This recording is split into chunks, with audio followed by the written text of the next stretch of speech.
right now, but y'all get it. You know what I'm saying? I need a haircut. I need a retwist. All that. It's coming soon. I promise. But this could be in a lot of different areas, bro. If you see somebody who is just overweight, extremely overweight, you can tell that, they discipline might not be on the right path, bro. You know what I'm saying? They might not be as locked in as they should be right now. And I'm not saying that to shame nobody, bro. I'm just saying that because y'all niggas know I'm not trying to shame, bro. Y'all on AV Academy, bro. We ain't even on that type of shit. I don't even got to put no disclaimers. Y'all know what we on. Y'all know what we talking about, bro. Your body reflects your discipline, my nigga. Straight like that. I ain't got to do no ifs, ands, or buts. We ain't even got to go in that direction. Y'all know how we coming over here, bro. Next up. People will definitely use them if you people will definitely use you if you let them, bro. If you let people walk all over you, if you let people say whatever to you, if you let people basically shit on you, bro, they're gonna do it every day and every time, bro. You will only have to stand up to a bully one time in your life. You will only have to stand up to a bully one time. If you let a bully you, bro, he's gonna keep bullying you. But if you knock his ass out, punch that nigga in his fucking face, he will stop bullying you, my nigga. Nobody else will bully you. They like, oh, don't play with him. You know what I'm saying? He ain't to be played with. You know what I mean? I guarantee you, bro, if you hang around me, bro, you not fucking with me. You know what I mean? Like, and I say that in a way of like, okay, if we in a group setting and I'm trying to say this where it makes sense. If we in a group setting and all our friends around and it's somebody to punch, you're not coming to me and punching me. You know what I mean? If you had to punch one person in this group, you know damn well that you're not gonna punch me because I'm gonna punch your ass back. And everybody know that. You know what I'm saying? And that's just how it is, bro. People will run all over you if you let them. Spiritually, emotionally, physically. Don't let nobody play with you, bro. Don't let nobody use you, bro. You know what I'm saying? Because if you let them use you, they gonna keep using you. They gonna keep on pulling. They gonna keep on tugging. They gonna keep on going. You gotta stop that shit. You gotta dead that shit. And the one time you dead it, you ain't gonna have to dead it no more, bro. Next up, your friends will change as you level up, man. This is a weird one. This is a controversial one. This is a crazy one to talk about, but it's true, bro. When you level up in life, bro, your friends will level up. You know what I'm saying? So some of the friends, they'll come with you. Like, you know what I'm saying? You're gonna have people that got them level up with you, which is great. But it's some people that don't want to. It's some people that want to stay at their current version of themselves, and that's no problem. That's cool. You know what I'm saying? We're not judging you. Don't judge me. But I'm not comfortable in the current setting that I'm in. I'm not comfortable with staying on the couch playing 2K all day, bro. I want to go out and have some experiences. I want to go out and experience new things. I want to go out and figure out how to become the best version of myself. And unfortunately, this environment is not helping me, assisting me to become the best version of myself. So I got to leave it. And that's perfectly fine, bro. Sometimes you got to lose these relationships to become and build new ones. Sometimes you might be in the point in your life right now where you're more advanced in your current relationships, but you haven't got to the point of your next relationships. And that's a very, very, very hard place to be in. And if you're struggling with that, man, come join AB Academy. I'm going to get you right, no cap. You're going to talk to me personally, my nigga. Next up is, if you don't take risk. Y'all ready for this, bro? Are you? Alright, if you don't take no risk in your life, you're gonna work for somebody who did, bro.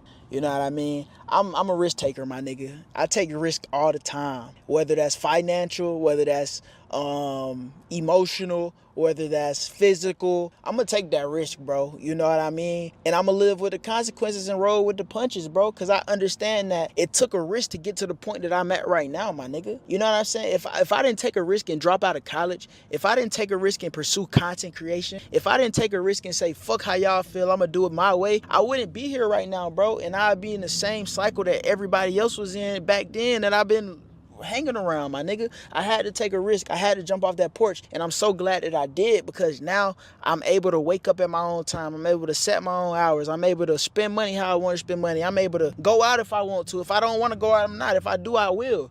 However I feel. If I want to fly to Miami right now, I'll fly to Miami, bro. And that's because I took a risk to start my journey, bro. And I think you should too, man. I'm not here to force you to do anything, my nigga. I'm just here to tell you your potential, because you have a lot of potential. The fact that you just watched this video for 13 minutes just proves that you got potential. This video is literally no edits, no cuts, straightforward. A nigga talking in his car and you literally listening to it and you locked in and you motivated. And if you got motivation on your heart, bro, take that as a sign that you deserve better, that you want better, that you are going to get better in this life, bro. And take action, my nigga. Nothing works unless you do. Take action. If you don't take action, none of this shit that I'm saying makes sense. And I'm just wasting my breath, my nigga. But I know I'm not, because somebody that's listening to this is gonna take extreme action. And I'm proud of you, my nigga. You know what I'm saying? I'm proud of you. Next up, being busy isn't the same as being productive.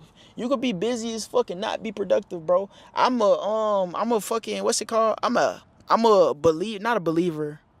What am I trying to say, bro? I do this, you know what I'm saying? And I got way better at it over the past couple of years, but I'm a busy ass nigga, and sometimes I could be busy and not be productive. Sometimes I could be just doing busy work and not productive work. Sometimes I could just be doing shit that take time and not doing shit that push the ball forward, bro. And you got to understand that all tasks have a priority list, bro. All tasks should be knocked out in the task priority. You know what I'm saying? It's a book called Eat the Frog. I think it's by an author named Brian Tracy. I could be wrong. But Eat the Frog basically says the hardest task, the most strenuous task, do that shit first and do that shit fast. You know what I mean? Because once you knock that out, it's going to move the ball forward. And if you do it first, you got the most energy to put towards that one task. That one task will move the ball forward more than any other task. So you want to prioritize that, bro. You want to put that as the first thing, bro. Because not all work is created the same. For example, if you're a YouTuber and you have to create a video and you have to edit a video and you have to create a thumbnail and you have to create a title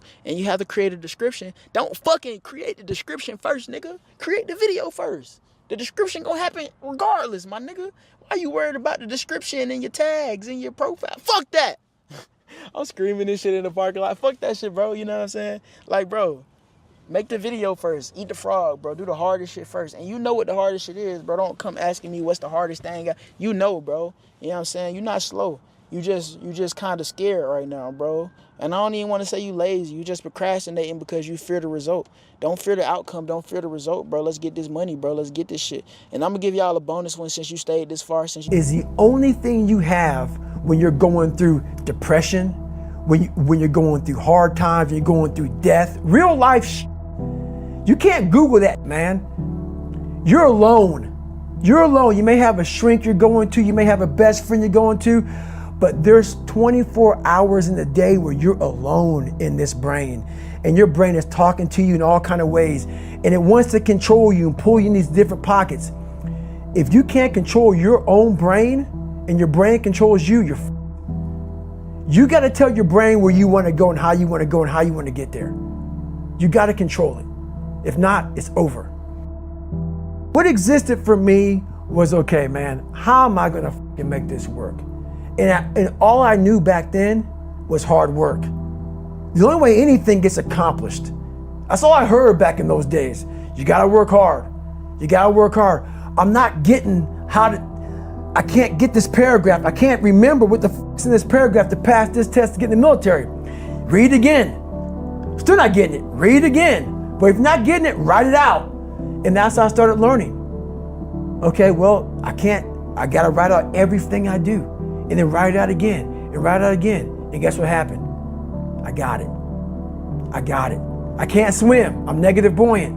Go back again. I can't swim. Go back again. Go back again. Go back again. I got it. I realized if I keep going back and going back and going back until the just becomes, your mind will say, okay, we're gonna figure it out. Because he is not going to stop. It's not like I'm gonna try one more time. No, it's just like alarm clock goes off, boop, we're going back. I can't read right, we're going back. I gave myself no way out, and my mind realized that. They said, okay, we're gonna adapt and overcome now. Like a lot of people say, trying hard. Your mind knows, man.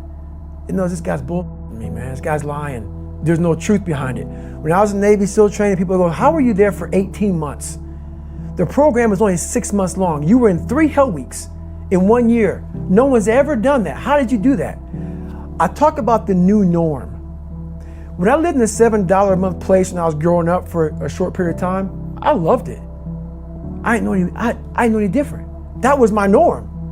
Once we moved out of that place, we moved to a $236 a month place. I was like, I never want to go back to that little piece of shit. But if you go back to that $7 a month place and you realize this is where I live, this is all I got, your mind says, Roger that, this is home. So when I was going through Navy SEAL training for 18 months and going back through all the hard parts over and over again, I told myself after the first time, I knew it was gonna be a long journey there. My body was breaking down. It was just how it was going on. I said, you know what, this is my new norm. So my mind said, it's like going to work. Like you go to work, you put your suit and tie on, I go into suffering every day. Every day, suffering, being broken, duct taping my feet up, stress fractures, shin splints, being broken. This is my new norm. And your mind says, if we're not broken, this ain't normal. We gotta be broken. So then your mind starts to get tougher and tougher and more callous. People, how did you run on broken feet? Broken shins. My mind knew this is how we operate. We're in Navy SEAL training. This is what we are. I became hell. And that became my new norm. I gave myself no way out. There was nothing outside these walls of hell. Nothing. I love God, but for a short period of time, I became the devil because that was hell.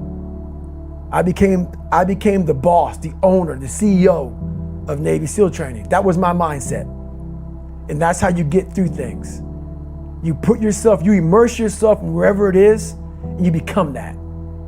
You become that and give yourself no way out. When I was 297 pounds and I was fat as hell trying to be a Navy SEAL, the scariest thing in the world to me, even to this day, was that could have been the rest of my life. I thought then I was trying hard. That's the scariest thing. If I had zero, I would do this right now. I'm about to break it down to 4 steps, my nigga. So if you ain't got nothing, bro, and you want something, bro, get you a pen, get you some paper. Let's go. Let's get it, man. You know what I'm saying? Let's get to it. You feel me? Step 1 thing that I would do if I ain't had nothing in my name was change my mindset. Change my fixed mindset to a growth mindset. What does this mean? Instead of saying, I can't, say, how am I? How am I? Instead of saying, I can't, saying, I am. God damn it. Instead of saying, damn, bro, I can't make nothing, be like, okay, cool, let's do it. You know what I'm saying? Even though you ain't got it, you can act like you got it, bro. Act as if, and everything will come to you, bro. You know, some people, when I said that it was a disconnect, that, what are you talking about? Just like that, bro. You know what I'm saying? Whatever you think you will become. If you act, walk, perceive yourself like you already got everything you want, eventually those opportunities are going to come to you, bro. It can come in the craziest way.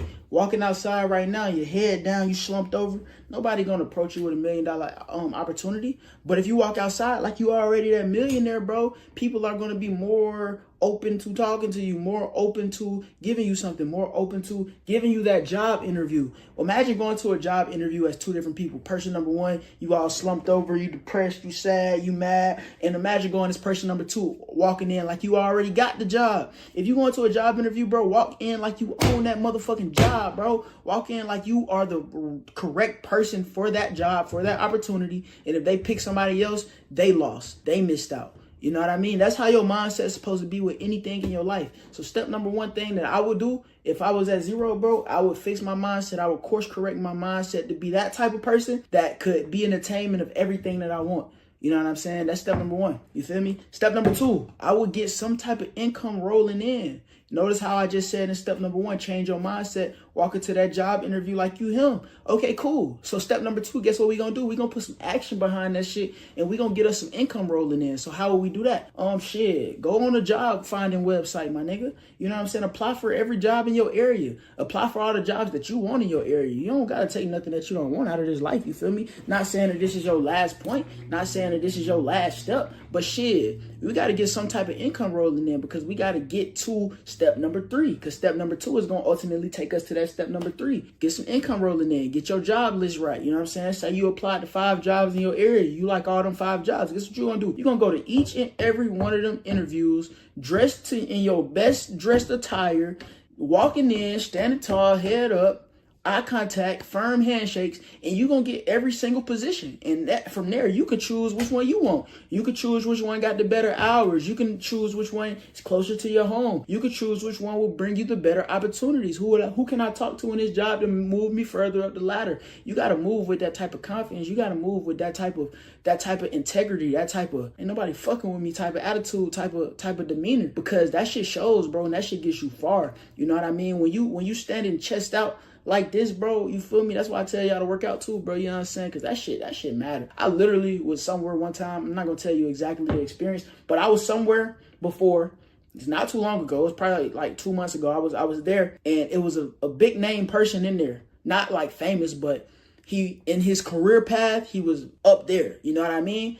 And eventually we started networking, but he told me the first time he seen me there, he said, yeah, man, I seen you. You had this on, man. You look like you was working out. You look like somebody. And this is coming from a top executive in the field. He said, you look like somebody. And that strictly came from just being that person, embodying that person, bro. And you can do that in multiple ways, man. So number 2, I will find me something that'll bring me income. You know what I'm saying? Whether that's a job, whether that's a side hustle, I would get some money flowing in. You know what I'm saying? Step number 2 is get some money flowing in. Step number 1 is switch your mindset. Step number 2 is get some money flowing in. Step number 3, while my money is flowing in, I would learn some type of high income skill. High income skill could be something like content creation, which I teach. If you want to learn content creation, click the link in the description, answer those questions, and I'll reach out to you and see if you're a good fit to work with Avery B. You know what I mean? Maybe you will. Maybe we could be business partners one day. Who knows? But content creation is a good field. You know what I mean? Photography is a good field. Public speaking is a good field. Sales, you know what I'm saying? Finance. Learn something that is of high value. Because let me tell you something, bro. The hardest worker don't always get paid. The smartest worker does. The one with the most leverage. You know what I mean? The person with the most leverage get paid the most. For example, let's compare a construction worker to a fucking Rolls Royce salesman. You know, construction worker or a Rolls Royce salesman. Construction worker make $12 an hour. Okay, cool. But if this Rolls Royce salesman sell one $500,000 car and get a 10% commission on that $500,000 car, who's making the most money? Who did the most work? Of course, the construction worker did the most work. He out in the heat. He out in the sun. He's, you know what I'm saying, out that bitch all day, 12-hour days. And this Rolls Royce dealership guy, he literally in the AC all day talking to people. He drinking cold ass water in a nice ass suit. He in his office. He went outside and was able to make a high value sale, which is a skill. Sales is a skill. He was able to use his skills and generate income based on his skills. So learn a high value skill, bro. You know what I'm saying? Like I said, if you want to learn content creation from Mr. Avery B, click the link in the description. We gonna see. Next up, that's number 3. Next up, number 4. Outwork whoever the fuck is in that field. In that high income skill that you just chose in number 3. Number 4 is outwork whoever the fuck is in front of you, my nigga. So if you want to be a YouTuber, bro, and you see, and you wanna make videos like this one, and you see Avery B making videos like this every day, nigga, make 2 of them, nigga. Make 2 of them hoes, nigga. Outwork him. You know what I mean? And outworking is not always putting more out. But outworking is probably researching more. Outworking is staying longer in the research sessions. You know what I'm saying? Putting more towards it. You feel me? Work hard, bro. Outwork that person in that high income skill so you could be the top person in that high income skill. You know what I mean? Real shit. You feel me? And that's real. Like, I want to say more, but I don't think I need to say more in that aspect. Work hard. You know what I'm saying? Find a good ass high income skill, which is smart. And work hard and smart. A lot of people say don't work hard, work smart. Nigga, do both, nigga. Do both of them hoes. Outwork whoever the fuck is in step 3. You know what I'm saying? Learn that skill in step 3. Get you every single night. And as a competitor, I'm not ducking shit. Like, it's not, oh my God, my back hurts, I'm sore. We got to play Vince Carter and Toronto Raptors tonight. We actually had this happen. We had a game against Toronto in 2000. And Vince was tearing the league up. My back was jacked. But like the perception of that, like what? Kobe's missing the game against Toronto and Vince Carter because man, my back was really spasming. But people will be like, what? Oh, he's ducking Vince. Excuse me? No, I don't think so. So I would be in the layup line like, okay, there's a lot of days where you can rest and recover. Today ain't one of them. Your back can bother you any other day. That shit ain't bothering me today. He gonna have to see me today. Yeah. Amen. Yeah. If you're looking at a big investments you got to make, what is the decision-making process there? Do you call? Is there first you do your own research? You take this much time. You call an advisor. Is there a system you follow? It's pretty simple for me. It's do you understand the business? Is it a business that you can help in some form or fashion? What are the barriers of entry to that business? And then the entrepreneurs themselves, the company itself, right? Do they have a culture that you believe is sustainable? Are these leaders people that you believe in? Are they people that are obsessives? And in turn, have they created a culture of obsessiveness? So I tend to look at those 4 factors, and that's it. That's big right there, by the way. I don't know if you guys caught that right there. That's pretty massive right there. Same determination. What's your current work schedule look like today? It's different because I personally am not writing every word of the novels. I am not animating the films. What I have to do now is make sure that the people that we bring in, these obsessives that we bring in, are challenging themselves to do the best job that they think they can do. That's what I'm there for, is for them to constantly look in the mirror and self-assess and challenge themselves. If we have a project and you're saying, okay, I can do that, that's not the project we want. The projects that say, I don't know if I can animate that. I don't know how to write that story. I don't know how to do that. Those are the things we want, because through that curiosity, you'll reach a level that you didn't think was possible. And so running the studio, that's what I'm doing.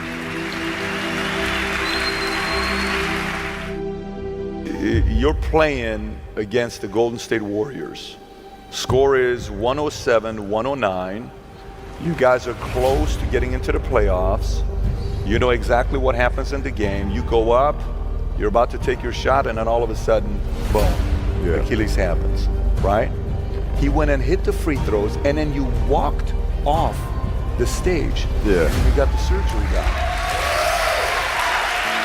When I went in the trainer's room, my kids are in there, and they're looking at you and stuff, and I'm looking at them, and I'm like, it's all right, Dad's gonna be all right. It'll be fine. It'll be all right. It'll be all right. It'll be all right.